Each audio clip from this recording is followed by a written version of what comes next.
Picture yourself in the shadow of the Great Wall, the air thick with the scent of incense and dust, the distant hum of a bustling imperial city. This is ancient China, a land of emperors and philosophers, where order was forged through beauty and brutality.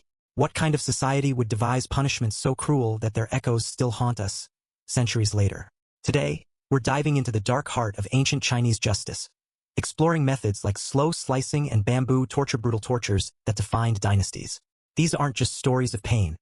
They're mysteries of power, betrayal, and the supernatural, tales that will grip your soul and leave you questioning the price of empire. Whether you're driving through the night, working at your desk, or craving a story that teeters on the edge of horror, settle in. Let's unravel the torture history of ancient China and the secrets buried beneath its dynastic past. Ancient China, spanning from the Xia dynasty around 2000 BCE to the fall of the Qing in 1912 CE, was a civilization of staggering complexity. Its philosophers like Confucius shaped moral thought, its engineers built canals and walls that defied time, and its emperors ruled as sons of heaven. But beneath the splendor of the Forbidden City and the poetry of the Tang lies a darker truth.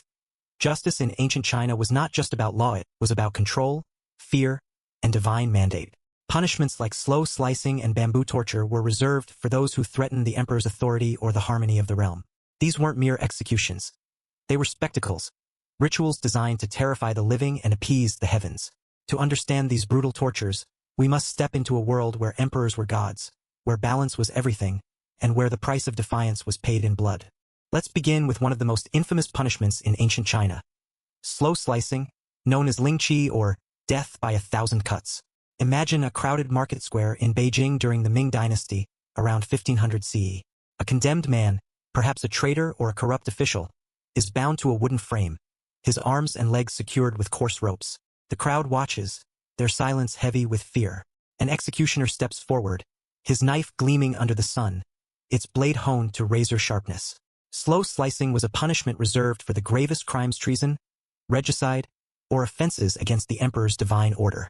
Historical records, like the Ming Shi, History of the Ming, describe Lingchi as a method of execution that could last hours, even days, each cut a deliberate act of torment. The mechanics of slow slicing were as precise as they were horrific. The executioner began with small incisions, often to the arms or legs, removing slivers of flesh with surgical precision. The goal was not to kill quickly but to prolong suffering, each cut designed to inflict pain without striking vital organs. The victim's screams filled the air, a sound that carried across the city, a warning to all who heard it. Historical accounts suggest that the number of cuts could range from dozens to hundreds, depending on the crime and the emperor's decree. Some records claim the executioner would make exactly 3,600 cuts, though this may be an exaggeration meant to amplify the punishment's terror. The victim was kept alive as long as possible, sometimes given water or herbs to delay death. When the end finally came, it was often from blood loss or shock, the body reduced to a grotesque tableau of suffering. This was brutal torture at its most calculated, a performance that turned human pain into a public spectacle. Why was slow slicing so central to ancient Chinese justice? The answer lies in its dual purpose: punishment and propaganda. Lingchi was not just about killing the criminal. It was about erasing their existence, both physically and socially. In Chinese belief, the body was a sacred vessel, a gift from ancestors and heaven. To mutilate it was to desecrate that gift, to curse the victim in this life and the next. By performing Lingchi in public, the emperor demonstrated his power to destroy not just the body but the soul, ensuring the criminal's shame followed them into the afterlife. The crowd, witnessing the slow destruction, was reminded of the consequences of defying the emperor. This was ancient torture as a tool of control, a way to maintain order in a vast and fractious empire. Let's explore a specific story that brings this brutal torture to life. In 1627, during the late Ming Dynasty, a high-ranking official named Yuan Chonghuan was accused of treason for his handling of military campaigns against the Manchus. Emperor Chongzhen, under pressure from court rivals, ordered Yuan's execution by slow slicing in the capital's marketplace. The Ming Shi records that Yuan endured hundreds of cuts, his stoic silence unnerving the crowd. But here's the mystery. After his death, reports surfaced of strange omens in the capital: flickering lanterns, ghostly figures near the execution site. Some believed Yuan's spirit, wronged by a false accusation, haunted the city, seeking justice. Others claimed his enemies fabricated the stories to discredit the emperor. The truth remains buried, but Yuan's story shows how slow slicing could spark legends, blending history with the supernatural in a way that still captivates us. Now, let's turn to another chilling punishment, bamboo torture. Picture a remote village during the Tang dynasty, around 800 CE. A rebel, perhaps a bandit who defied imperial law, is bound to a bamboo frame in a secluded grove. Beneath him, fresh bamboo shoots, sharpened to needle-like points, are planted in the soil. Over days, the bamboo grows, its shoots piercing the victim's flesh, slowly penetrating the body. Bamboo torture, though less documented than slow slicing, appears in historical texts like the Tang Code and later folklore, often associated with crimes like rebellion or espionage. The method was as gruesome as it was ingenious. Bamboo, a fast-growing plant, could grow up to a foot a day, its shoots strong enough to pierce skin and muscle. The mechanics of bamboo torture were deceptively simple. The victim was tied face up or face down over a bed of young bamboo shoots, their body positioned to ensure the shoots would penetrate vital areas over time. The bamboo was watered to encourage growth, each shoot acting like a natural spear, driven by the plant's relentless push toward the sun. The victim's suffering was prolonged, lasting days as the shoots pierced deeper, causing infections or organ damage. Unlike slow slicing, which required an executioner's skill, bamboo torture relied on nature itself, turning a symbol of life into an instrument of death. This was brutal torture that blurred the line between human cruelty and the natural world, a punishment that seemed almost alive in its malice. Why was bamboo torture used in ancient China? Its rarity suggests it was reserved for specific contexts, remote regions, or symbolic punishments. Bamboo, a plant revered for its resilience, was a potent symbol in Chinese culture. To use it as a tool of execution was to invert its meaning, turning life into death, harmony into horror. The method's secrecy added to its terror. Unlike the public spectacle of slow slicing, bamboo torture was often performed in hidden groves or prisons, its victims left to die alone. This isolation made it a punishment of psychological as well as physical torment, a way to erase the criminal without the spectacle. Yet its rarity also fueled myths, with stories of bamboo torture spreading through folklore, amplifying its horror in the collective imagination. Let's dive into another story, this one from the Song dynasty, around 1100 CE. A rebel leader named Feng La led an uprising against the emperor, challenging the imperial tax system. When captured, Feng was sentenced to bamboo torture in a forest near Hangzhou. Historical records are vague, but local legends claim the bamboo grove where he died was later avoided by villagers, who reported hearing screams at night. Was this Feng's spirit, trapped by the unnatural death? Or was it a story spread by officials to deter future rebellions? The grove was eventually burned down, and no trace remains, leaving us with a mystery that blends brutal torture with the supernatural, a hallmark of ancient China's dark justice. To understand these punishments, we need to explore the society that birthed them. Ancient China was a land of order, governed by the concept of the mandate of heaven, which granted emperors divine authority. Crimes like treason or rebellion weren't just offenses against the emperor. They were attacks on the cosmic order itself. Slow slicing and bamboo torture were ways to restore that order, to show that chaos would not be tolerated. But they were also tools of power. Emperors used these punishments to assert their divine mandate, to remind their subjects that they held the keys to life and death. The public nature of slow slicing and the secretive horror of bamboo torture served different purposes, but both reinforced the emperor's authority in a vast and often rebellious empire. Let's explore the role of Confucian and legalist philosophies in shaping these punishments.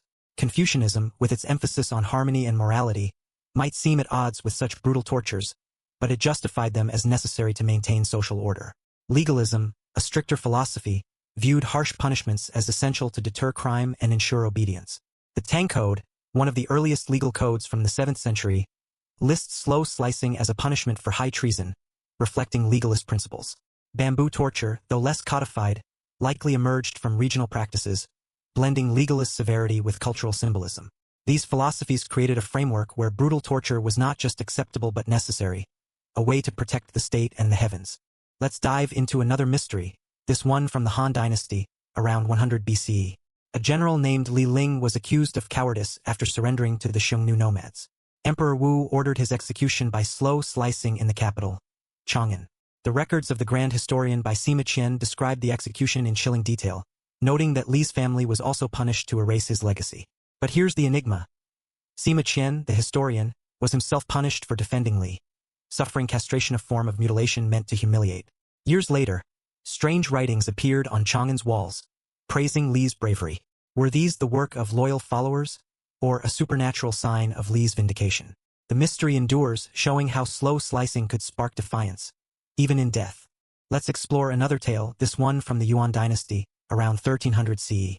A monk named Zhu Yuanzhang, later the founder of the Ming dynasty, was once a prisoner accused of stirring unrest. According to legend, he was sentenced to bamboo torture, but escaped when a storm uprooted the bamboo grove. The story claims the grove was cursed, its bamboo refusing to grow again. Was this a miracle, or a tale crafted to bolster Zhu's claim to the throne? The truth is lost, but the story shows how bamboo torture, though rare, could inspire myths that shaped history, turning a punishment into a legend of divine favor. Let's consider the tools of these punishments. For slow slicing, executioners used short, curved knives, often made of iron or steel, designed for precision. The blades were kept razor-sharp to ensure clean cuts, prolonging the victim's life and suffering. Bamboo torture required fresh bamboo shoots, carefully selected for their strength and sharpness, planted in fertile soil to ensure rapid growth. Executioners were skilled artisans, their role both respected and feared. In some cases, they were also ritualists, chanting prayers to appease the gods during the punishment. These tools were not just instruments of death. They were symbols of imperial power, turning human suffering into a spectacle of control. Let's dive into another mystery, this one from the Qin dynasty, around 210 BCE. After the death of Emperor Qin Shi Huang, a group of court officials was accused of plotting against his successor. They were executed by slow slicing in the capital Xianying. But the historical records note a strange detail. The execution site was later abandoned, with reports of ghostly screams and flickering lights. Were these the spirits of the wrongfully executed, or a story spread to discredit the new emperor? The Qin dynasty's harsh legalist policies made such punishments common, but they also fueled unrest, hinting at the limits of brutal torture as a tool of control. Let's explore the social hierarchy of ancient China and how it shaped these punishments. Society was rigidly stratified, with emperors and nobles at the top, followed by scholars, merchants, and peasants. Punishments like slow slicing were reserved for crimes that threatened the entire system: treason, rebellion, or sacrilege. Bamboo torture, though less common, was often used in rural areas or for symbolic effect, its secrecy adding to its terror. These punishments reinforced the divide between the powerful and the powerless, ensuring the emperor's authority remained unchallenged. But they also sowed resentment, fueling rebellions that would topple dynasties. Let's consider another story, this one from the Tang dynasty, around 750 CE. A poet named Li Bai, famous for his verses, was accused of disloyalty during a political purge. Though spared execution, his friend, a minor official, was sentenced to slow slicing for similar charges. Legend claims Li Bai wrote a poem cursing the executioner, and the official's wounds mysteriously healed between cuts, prolonging his suffering. Was this a miracle, or a poetic exaggeration? The story shows how slow slicing could inspire tales of resistance, blending art and horror in ancient China's complex tapestry. Let's reflect on one final tale, this one from the Qin dynasty, around 1800 CE. A bandit leader named Zhang Bao was sentenced to bamboo torture for raiding imperial convoys. The execution was performed in a hidden valley, but locals later reported seeing bamboo shoots stained red, refusing to grow. Was this a sign of Zhang's defiance, or a natural phenomenon twisted into legend? The story underscores the lasting impact of bamboo torture, its secrecy giving rise to myths that haunted the Chinese imagination. As we weave through these tales, it's clear that the brutal tortures of ancient China were more than punishments, they were statements. Slow slicing erased the body and soul. Bamboo torture turned nature into a weapon. But these methods also left behind mysteries-haunted groves, ghostly scribes, cursed emperors. Why did the Chinese embrace such cruelty? Perhaps it was their way of preserving the mandate of heaven, of taming a world where chaos lurked in every shadow. Or perhaps, in their quest for order, they unleashed horrors that still echo in our collective memory. Now, as we draw this journey to a close, let's step back and ask, what do these brutal tortures tell us about ancient China? They reveal a civilization obsessed with harmony, yet haunted by fear. They show us emperors who ruled as gods, yet dreaded rebellion. And they remind us that even in a land of poetry and philosophy, humanity wrestled with its darkest impulses. Slow slicing and bamboo torture were not just punishments. They were rituals, warnings, and stories that shaped a dynasty. Their mysteries cursed groves, restless spirits, defiant poets linger as echoes of a time when justice was carved in flesh and bamboo. If this dive into the torture history of ancient China gripped you, I invite you to join us for more journeys into the shadows of the past.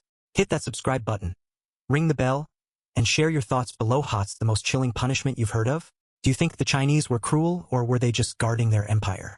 If you're hungry for more dark history, check out our next video on the brutal punishments of ancient Rome. where the cross hides even more secrets. Until then, keep exploring the mysteries that shape our world. Stay curious, stay brave, and let the stories of history haunt your dreams.